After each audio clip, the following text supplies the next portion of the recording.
सवाल है, प्रोफेसर की डायरी हम पढ़ रहे थे, पेज नंबर 67 पर जो है सर एक मोहित कुमार की कहानी है सर। आपके पास तो एक मोहित कुमार आया तो सर आपने किताब लिख दिया, लेकिन हजारों ऐसे देश में मोहित कुमार होगा सर जो कि वो कहानी से गुजरे। वो कहानी थोड़ा सा मैं बहुत शुक्रिया अदा करता हूँ अपने इस मित्र का। हाँ, अच्छा है कि खगड़िया हम लोग रेफरेंस के साथ बात कर रहे हैं, सजग है, वरना देश में तो बिना रेफरेंस के भी देश चल रहा है। मोहित का जिसकी बात की इन्होंने, प्रोफेसर की डायरी, उसमें मैंने जब लिखा कि मैं प्रोफेसर था जिस समय, तो मेरे क्लास में एक बच्चा रोज़ सोता था, मैं उसको 2-3 बार टोका मैंने कि फिर मुझे लगा कि कुछ और बात है। तो एक दिन मैंने कहा कि तुम क्यों रोज़ सोते हो? उसने कहा कि सर कोई बात नहीं, अब नहीं सोएंगे। मैंने कहा तुम क्लास के बाद अलग से मिल। मैं डांट देता तो वो चुप हो जाता। फिर उसके बाद वो बाद में मिला तो कहा कि सर मैं यहाँ से जाने के बाद पिज्ज़ा डिलीवरी करता हूँ 2 बजे से 8 बजे तक, और उसके बाद ढाबे पर काम करता हूँ, सुबह अखबार बांटता हूँ, क्योंकि मैं अपने घर में सबसे बड़ा हूँ। लेकिन इतना करने के बाद भी सोने का 4-5 घंटे ही मिलता है, लेकिन क्लास नहीं छोड़ना चाहता क्योंकि मैं पढ़ना चाहता हूँ। उस मोहित की आंखों में मैंने उस दिन देखा, मैंने कहा कोई बात नहीं, मैं तुम्हारे साथ हूँ। फिर एक दिन आता है, वो PhD में एडमिशन पाता है, बाद में वो मिठाई खिलाने अपनी माँ को लेके आता है और कहता है कि देखो ये हमारे लिए मंदिर मस्जिद से बढ़ के ये यूनिवर्सिटी न होती तो आज मैं अपने पैर पे खड़ा नहीं होता। वो मोहित का सवाल इस बच्चे ने पूछा, मैं इसको बधाई देता हूँ। और मैं चाहता हूँ, प्रोफेसर की डायरी भी इसीलिए लिखी गई, हमारी लड़ाई इसीलिए जारी है कि गाँव कस्बे में कोई मोहित, कोई ऐसा ही कोई महिला, कोई दलित, पिछड़ी, आदिवासी घरों के गरीब मजदूर के बच्चे, वो किसी पैसा नहीं है जेब में, इसके लिए पढ़ाई भी न मिले, ऐसा देश हम नहीं बनाना चाहते। इस देश में समाजवादियों का नारा था, रोटी कपड़ा सस्ती हो, दवा पढ़ाई मुफ्ती हो। हम चाहते हैं कि हर बच्चे के हाथ में कलम हो। प्रोफेसर की डायरी इसीलिए लिखी गई थी। सर बीजेपी जिंदाबाद, बहुत धन्यवाद।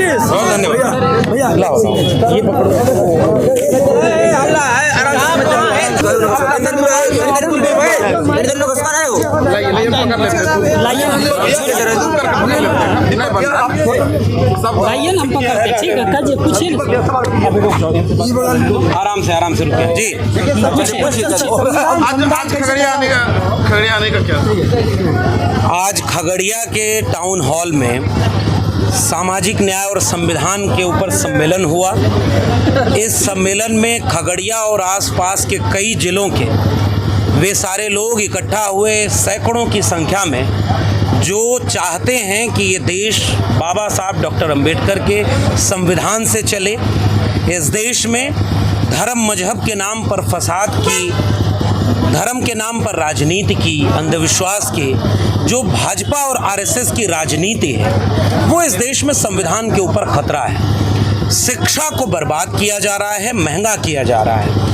युवाओं को रोजगार देने में ये सरकार फेल साबित हुई है, और दूसरी तरफ वो संवैधानिक मूल्यों और संस्थाओं को लगातार कमज़ोर कर रही है। चुनाव आयोग, न्यायपालिका, मीडिया, विश्वविद्यालय, जिससे देश चलता है, उनके ऊपर लगातार खतरा मंडरा रहा है। खतरा इस बात का कि सब कुछ चले तो RSS के मुताबिक चले, और जो उनसे भिन्न आवाज़ें हैं, अलग अलहदा तरह के स्वर हैं, उनको वो दबाना चाहते हैं। फर्जी मुकदमे में जेल, बुलडोजर, ये संविधान के सामने खतरा बने हैं। और इस देश के कमेरा आवाम के लोग, दलित, पिछड़े, आदिवासी, पसमानदा समाज के लोग, उनको शिक्षा न मिले, उनके रोजगार न मिले, उनके बच्चों का हक खत्म हो, इसके लिए वो पूरे देश को निजी हाथों में बेच रहे हैं। तो चौतरफा खतरा जो पूरे देश और बिहार के ऊपर है, आज के सम्मेलन में सामाजिक न्याय को पसंद करने वाले लोगों ने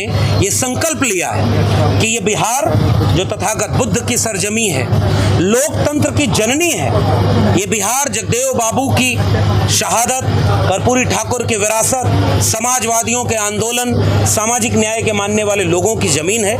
ये संविधान को बदलने से देश को बचाएगी, और एकजुट होकर के, एक साथ होकर के सामाजिक न्याय के लिए, समता व न्याय का भारत बनाने के लिए, मोहब्बत और प्यार का भारत बनाने के लिए कृत संकल्पित होकर के यहाँ से निकले हैं और देश भर में संविधान बचाओ सम्मेलन, सामाजिक न्याय बचाओ सम्मेलन करेंगे और तमाम लोगों को जातियों और धर्म के नाम पर जो बांटा और लड़ाया जा रहा है उनको रोकेंगे, एकजुट करेंगे और एक अच्छा भारत बनाने की कोशिश करेंगे।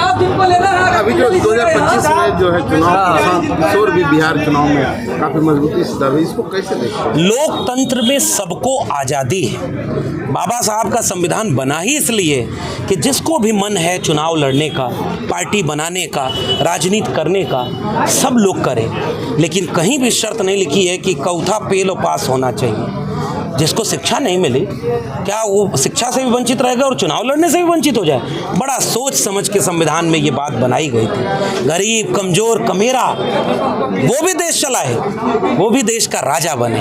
राजा बनने के लिए डिग्री की जरूरत नहीं होती, राजा बनने के लिए ईमानदारी की जरूरत होती है, प्रतिबद्धता की जरूरत होती है, विचारधारा की जरूरत होती है। जिस विचार में सबको न्याय मिले, जिस विचार में सामाजिक न्याय हो, संविधान हो केंद्र में, उसको सबको बिहार की जनता पहचानेगी और बिहार की जनता मुझे लगता है कि उचित समय पर उचित निर्णय लेगी।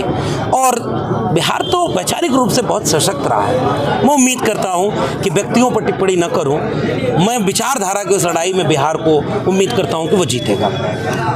सर एक सवाल है, प्रोफेसर की डायरी हम पढ़ रहे थे, पेज नंबर 67 पर जो है सर एक मोहित कुमार की कहानी है। सर आपके पास तो एक मोहित कुमार आया तो सर आपने किताब लिख दिया, लेकिन हजारों ऐसे देश में मोहित कुमार होगा सर जो कि वो कहानी से गुजरे। वो कहानी थोड़ा सा मैं बहुत शुक्रिया अदा करता हूँ अपने इस मित्र का।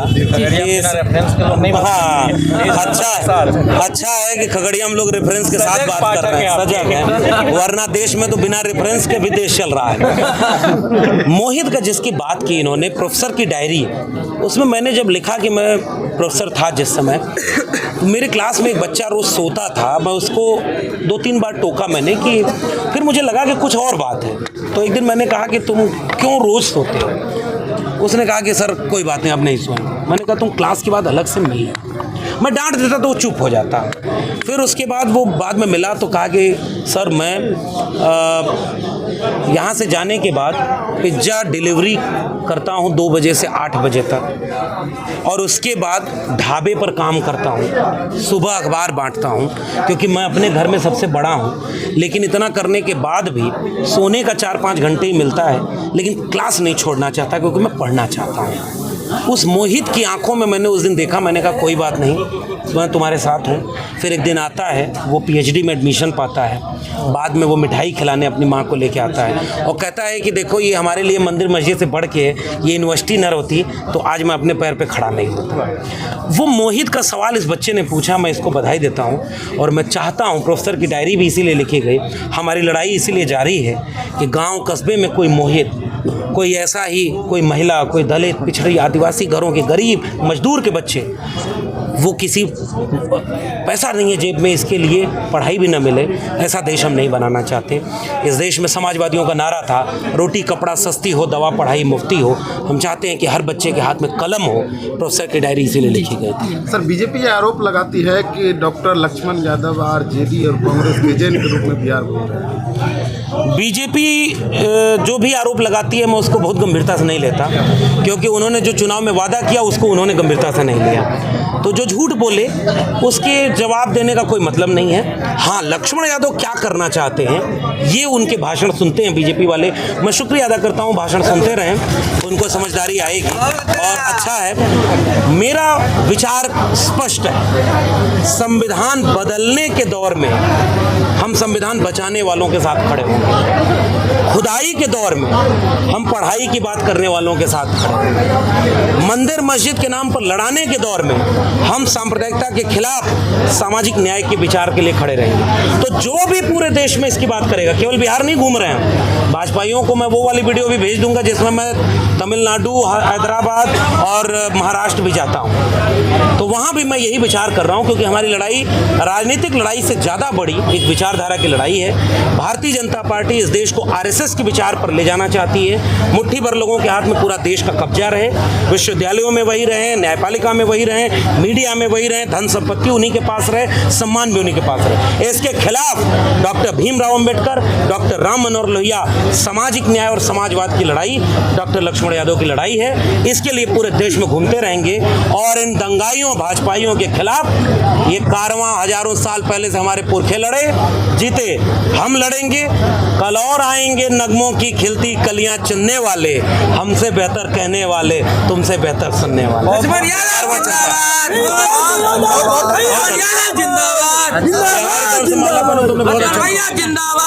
बहुत धन्यवाद। ये पकड़ो।